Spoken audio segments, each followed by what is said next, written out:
O que você vai ouvir neste vídeo talvez seja a denúncia mais grave já feita contra o judiciário brasileiro. E não, isso não é teoria da conspiração, não é desinformação, não é boato de rede social. Isso está documentado com nomes, datas, prints, decisões, planilhas e mensagens de WhatsApp. E foi revelado por uma investigação corajosa conduzida pelos jornalistas David Aga e Lee Vieira, publicada pela plataforma Public e pela organização Civilization Works. E o que essa investigação mostra é simplesmente brutal. O Brasil sofreu sim um golpe de Estado, mas não com tanques nas ruas ou militares no poder. O golpe foi dado de dentro do Supremo Tribunal Federal e do Tribunal Superior Eleitoral, com o silêncio ensurdecedor da imprensa, com a cumplicidade do governo e com os aplausos de quem deveria denunciar. Agora, com provas, podemos dizer, os réus do 8 de janeiro foram vítimas de uma perseguição política sistemática. Em 8 de janeiro de 2023, manifestantes invadiram os prédios dos três poderes em Brasília. Houve vandalismo? Sim. Foi um golpe de Estado armado? Não. A maioria dos manifestantes era pacífica. Muitos chegaram depois dos atos. Alguns estavam ali para orar, vender bandeiras ou apenas protestar. O que veio depois foi a resposta mais desproporcional e arbitrária da história recente do nosso país. Prisões em massa, idosos, mães com filhos pequenos, gente sem antecedentes criminais. Todos jogados no mesmo balaio, rotulados como golpistas e terroristas. E quem comandava tudo de seu gabinete era Alexandre de Moraes, ministro do Supremo Tribunal e, na época, também presidente do Tribunal Superior Eleitoral. Um homem com um poder total, investigador, promotor e juiz da causa. O que ninguém sabia, ou pelo menos fingia não saber, e agora foi revelado pelos arquivos do 8 de janeiro, é que Moraes operava nos bastidores uma força-tarefa clandestina, secreta e inconstitucional, digna dos regimes soviéticos. Essa força-tarefa funcionava dentro do Tribunal Superior Eleitoral, mas tratava de casos criminais, o que é ilegal. E operava da seguinte maneira: eles vasculhavam as redes sociais dos manifestantes, classificava cada um com uma certidão digital, e com base nessas certidões, eles decidiam quem ficava preso e quem seria solto. Não importava se a pessoa tinha quebrado algo, ou se ela não tinha cometido crime, ou se tinha vendido algodão doce, se ela estava ali para vender bandeira, nada disso interessava. O que interessava era o que ela postava, curtia ou comentava nas redes. Postou que Lula é corrupto? Positivo. Usou verde e amarelo? Positivo.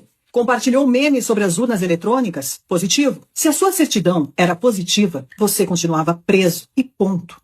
A investigação revela os principais nomes por trás dessa operação. Cristina Kuzahara, chefe de gabinete de Alexandre de Moraes, que coordenava os bastidores. Eduardo Talhaferro era chefe da assessoria especial de desinformação do TSE. E Ayrton Vieira, um juiz instrutor do STF, responsável pelas audiências de custódia. E tudo está documentado em mensagens de WhatsApp oficiais. Em uma delas, Ayrton Vieira, que deveria ser imparcial, escreveu em tom sarcástico e cínico que nas audiências de custódia possamos dar a cada um o que lhe é de direito: a prisão. Em outra mensagem, Kuzahara ordena: a PGR pediu liberdade provisória para eles, mas o ministro não quer soltar sem antes a gente ver nas redes se tem alguma coisa.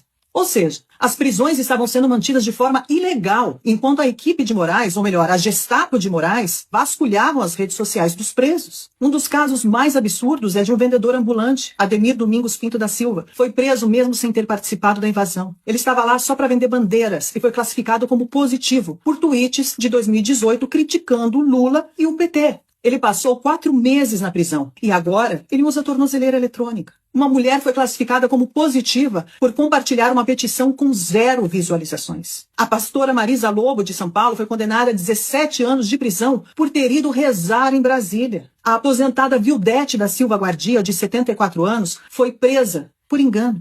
Depois de 21 dias e um sangramento intestinal, ela foi libertada. Os dados ilegais e o sistema paralelo para identificar os manifestantes, a equipe de Moraes acessou bancos de dados sigilosos, e esse é o ponto gravíssimo. Ele acessou a GestBio, que é a biometria facial e impressões digitais de todos os eleitores do Brasil. Ele acionou a Receita Federal, ele acionou a RENAC, que é o cadastro de motoristas, tudo isso sem ordem judicial. Esses dados foram cruzados com postagens em redes sociais para montar dossiês secretos. Foram emitidas 1.398 certidões. Quem tinha certidão positiva, mesmo sem ter cometido crime, continuava preso. Através dessa denúncia, juristas de peso se manifestaram. Marco Aurélio de Mello, o ex-ministro do STF, disse que essas são penas de assassinos e não de manifestantes. O especialista em liberdade de expressão, André Marcília, escreveu que o mesmo órgão que julga está produzindo as provas, e isso é autoritarismo. Ives Gandra Martins, grande jurista, disse que Moraes criou uma força de repressão que a Constituição jamais previu. A gravidade do escândalo rompeu as fronteiras. O governo dos Estados Unidos, que já sabia de tudo isso, sancionou Alexandre de Moraes por violações de direitos humanos. Donald Trump aplicou uma tarifa de 50% sobre exportações brasileiras, em resposta ao processo político contra Bolsonaro e pessoas inocentes. Lula respondeu dizendo que o Brasil é soberano. Mas os arquivos, senhor Lula, provam que a soberania popular foi sequestrada por dentro das instituições. Essa é a maior denúncia já feita contra o sistema de justiça brasileiro. É um verdadeiro escândalo.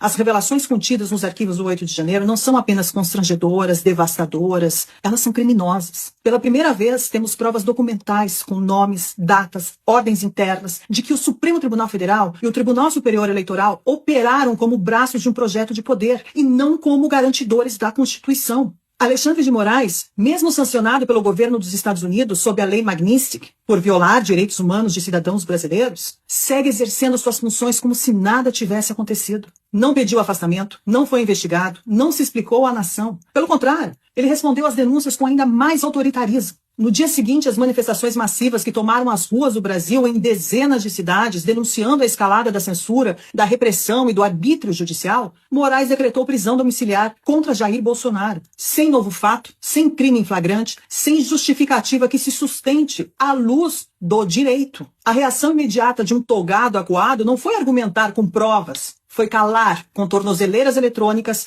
todos os seus opositores políticos. O verdadeiro golpe de Estado no Brasil não partiu das ruas, partiu dos gabinetes blindados das mais altas cortes da República. Um golpe sem armas, mas com algoritmos, sem tanques, mas com biometria facial, planilhas e hashtags invadidas e manipuladas. Um golpe que substituiu o devido processo legal por grupos de WhatsApp secretos, que usou a máquina do Estado para punir quem ousou expressar opinião contrária ao regime vigente. E que agora, diante da exposição pública dos seus métodos, dobra a aposta, com mais censura, mais retaliação e perseguição ainda mais aberta. Quando o magistrado sancionado internacionalmente e por práticas autoritárias ainda concentra poderes investigativos, punitivos e censórios, sem qualquer mecanismos de freios e contrapesos, já não se trata mais de um problema jurídico. Trata-se de uma emergência civilizacional.